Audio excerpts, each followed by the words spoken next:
Geralmente, o Ocidente reproduz duas imagens da mulher japonesa ao longo da história: a esposa caminhando atrás do marido ou a figura sensual e solícita da geisha.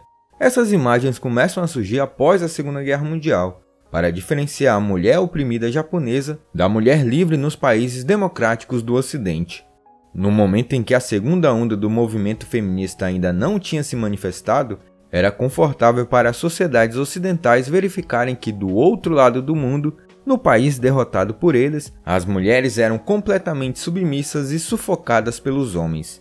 A própria Constituição de 1947, imposta pelos Estados Unidos, garantia a igualdade de direitos entre homens e mulheres, como se os norte-americanos tivessem libertado as mulheres japonesas de séculos de opressão.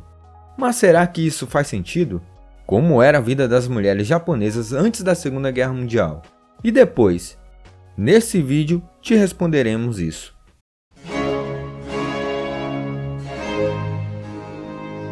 Como em outras sociedades pré-modernas, o centro da reunião familiar dos japoneses era o fogo doméstico, onde a família se reunia na cozinha ao redor dele após um longo dia de trabalho. Antes de entrar em casa, todos deveriam retirar seus chinelos. Era o símbolo que marcava a separação entre o mundo exterior e o mundo interior. A sujeira deveria ficar para fora de casa. Era dentro desse ambiente familiar que a mulher exercia seu papel de esposa, mãe, responsável pelo fogo doméstico.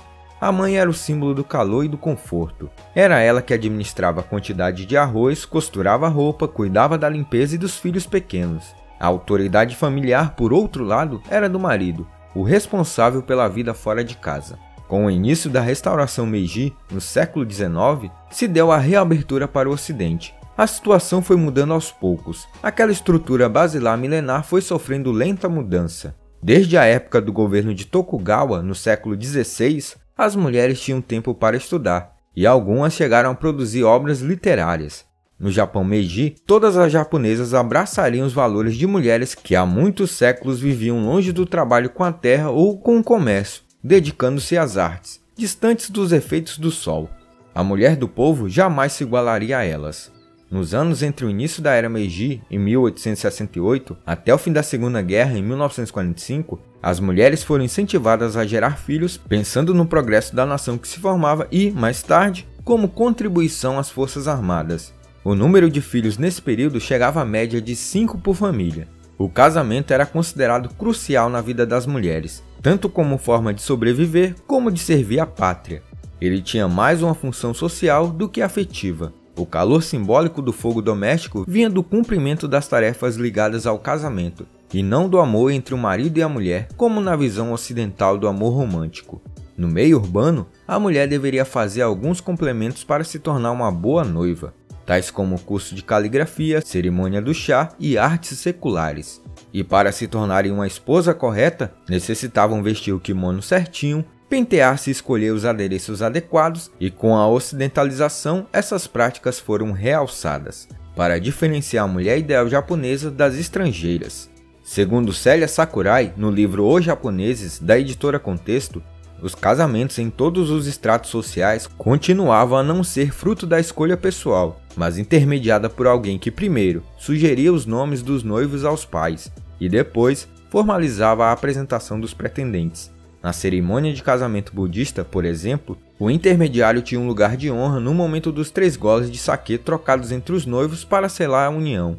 Depois do casamento, se o marido era um filho primogênito, levava a esposa para viver com seus pais. Se não era, formava com ela um novo domicílio. Assim, a jovem casada com o primogênito tinha que conviver na mesma casa que os sogros. Por conta desse costume, a sogra japonesa tem até hoje uma imagem bastante estereotipada como a megera que desconta na esposa do filho tudo aquilo que sofreu nas mãos de sua sogra. A esposa trabalha e a sogra critica, pois esta continua sendo uma mãe sábia. As pessoas se casavam entre 20 e 25 anos e habitavam uma unidade doméstica onde conviviam pelo menos 3 gerações.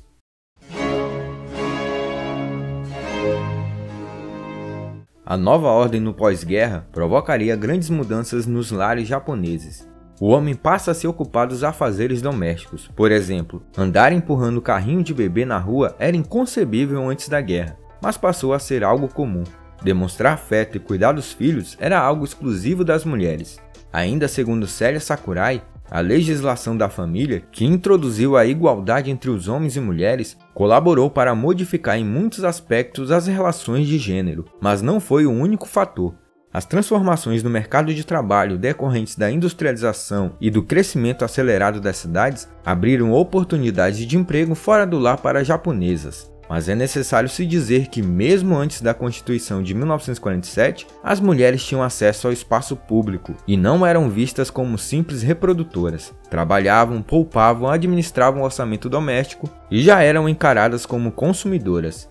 Nas guerras não lutavam, com exceção de algumas mulheres samurais que marcaram a história, mas serviam como enfermeiras e colaboravam de várias formas com o esforço nacional. A nova Constituição lhes garantiu o direito de voto, o que foi um grande avanço, além de possibilitar um diálogo maior com mulheres de outras partes do mundo, outras visões, outros valores.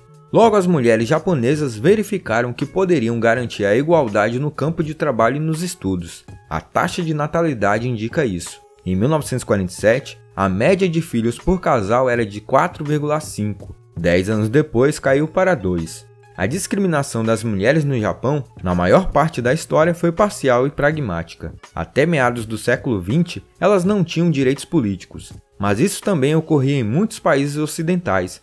No Brasil mesmo, o voto feminino só passou a existir a partir de 1932, nos Estados Unidos em 1920, na França em 1944 e na Rússia em 1917, então a situação do Japão não era muito diferente dos outros países do mundo.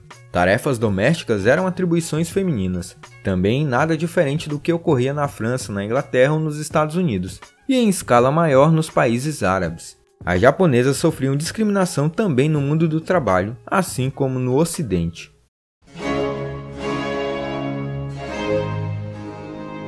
Apesar das mudanças e da introdução de costumes ocidentais, o ideal da mulher japonesa como boa esposa e mãe sábia pouco mudou e, em certos aspectos, foi acentuado. Porém, os casamentos não são mais um arranjo entre as famílias. As mulheres podem escolher seus parceiros, se expressar e se vestirem como bem entender. O casamento por lá ainda está longe do ideal de amor romântico do Ocidente. A escolha do parceiro se dá mais pela conveniência de uma vida em comum em que o homem e a mulher têm cada qual suas vantagens. Em casa, a mulher adota uma postura diferente daquela que tem na rua. Ela se sente mais à vontade e despojada. Já no ambiente público, dificilmente você verá uma mulher japonesa desarrumada e sem maquiagem. Dentro do lar, a mulher assume o papel de esposa e mãe, não sendo mais aquela pessoa que gosta de roupas e acessórios modernos, demonstrando ser uma consumidora voraz de produtos de beleza. Em casa, enfim, ela se assemelha à sua mãe e à avó de outros tempos. Podemos perceber que a distinção entre o mundo interior do lar e o exterior ainda continua na história.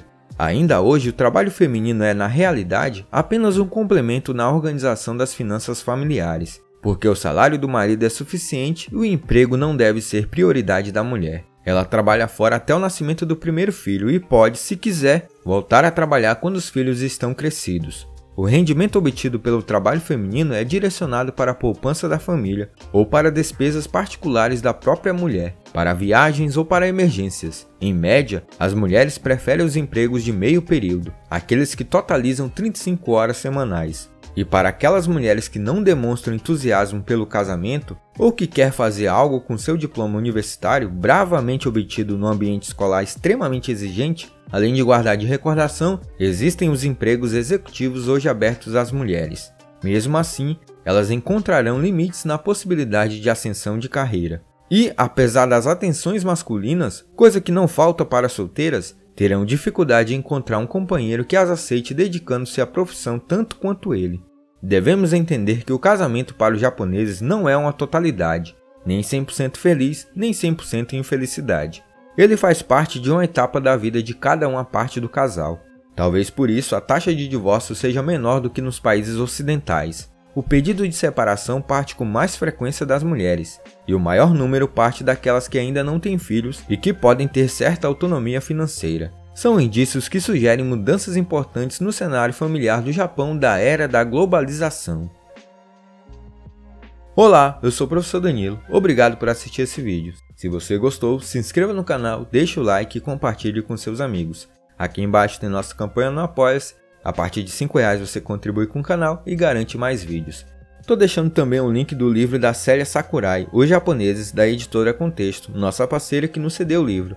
Ele fala de aspectos históricos, culturais e políticos da cultura japonesa. Um bom guia para você começar a estudar sobre a civilização japonesa. No mais, é isso. Até mais!